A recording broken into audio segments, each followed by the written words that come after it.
Teman-teman, dalam keseharian kita, tak jarang kita terperangkap oleh perasaan marah, kesal, tidak sabar, dan mudah sekali frustasi. Hal tersebut bisa jadi karena pikiran kita yang mengatakan, orang lain, terutama mereka yang saya sayangi dan yang saya perlakukan dengan baik, haruslah memperlakukan saya dengan baik dan adil. Bila tidak, mereka keterlaluan. Atau mungkin pikiran kita mengatakan, kondisi kehidupan saya haruslah mudah, menyenangkan, dan tidak membuat frustasi. Bila tidak, dunia ini adalah tempat yang sangat kejam. Saya tidak akan tahan dan saya tidak akan pernah bahagia. Ketika Anda mengharuskan orang lain atau lingkungan untuk berperilaku atau berjalan sesuai dengan keinginan Anda, siap-siaplah Anda untuk senantiasa kecewa, kesal, dan marah. Mengapa Anda sering mengharuskan diri, mengharuskan orang lain, atau mengharuskan lingkungan? Karena secara alamiah, sejak kita dilahirkan, kita senantiasa diperlakukan secara istimewa oleh orang-orang di sekitar kita. Kita senantiasa mendapatkan banyak hal yang kita inginkan tanpa harus kerja keras untuk memperolehnya. Seiring bertambahnya usia, kita memiliki keinginan yang kuat untuk tetap mendapatkan banyak hal dan hidup bahagia. Kita dengan mudah menciptakan keharusan.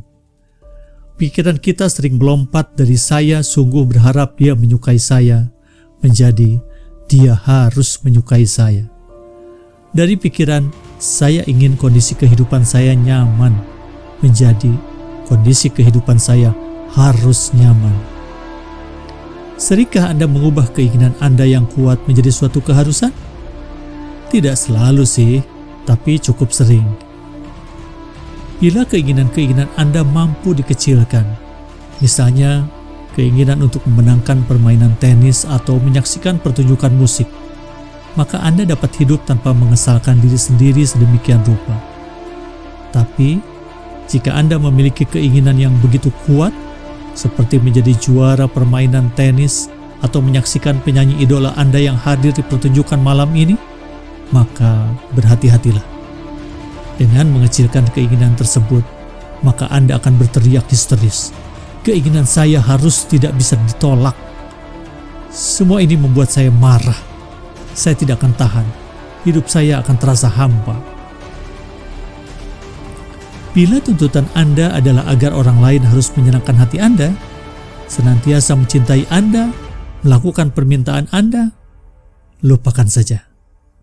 Karena orang lain tidak akan mau melakukannya. Percaya atau tidak, mereka pada umumnya juga sibuk untuk menyenangkan diri mereka sendiri.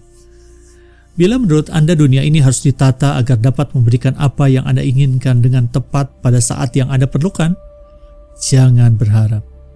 Asal tahu saja, dunia ini tidak peduli dengan apa yang Anda inginkan dan tidak tertarik secara pribadi pada Anda. Alam semesta tidak mencintai atau membenci Anda secara khusus. Semuanya berjalan secara alami dan normatif, terlepas bagaimana pikiran dan perasaan Anda. Ketika Anda ingin, bahkan sangat ingin, melakukan sesuatu dengan baik, diperlakukan dengan baik oleh orang lain, dan ingin mendapatkan kondisi hidup yang menyenangkan, baik, teruslah berharap dan berkeinginan. Tapi, begitu Anda berpikir bahwa Anda harus mendapatkannya, begitu Anda menuntut pemenuhan dari segala keinginan tersebut, Anda perlu berhati-hati. Tuntutan-tuntutan Anda dapat membuat kebingungan, frustasi, dan horor. Bukan karena kondisi Anda, orang lain, atau dunia ini yang mengerikan, tapi sekali tuntutan-tuntutan sakral Anda tidak terpenuhi, maka Anda dengan mudah melihat semua kondisi Anda sebagai horor dan membuat diri Anda sangat kesal. Apa yang dapat Anda lakukan untuk mengurangi keharusan Anda yang sangat kuat serta hasil-hasilnya yang mensabotasi diri Anda tersebut? Tentu saja dengan menghadapinya melalui langkah-langkah berikut. Pertama, setiap kali merasa ada gangguan emosional seperti kesal, marah, atau frustasi, coba telusuri pikiran Anda. Adakah tercipta perintah keharusan di pikiran Anda?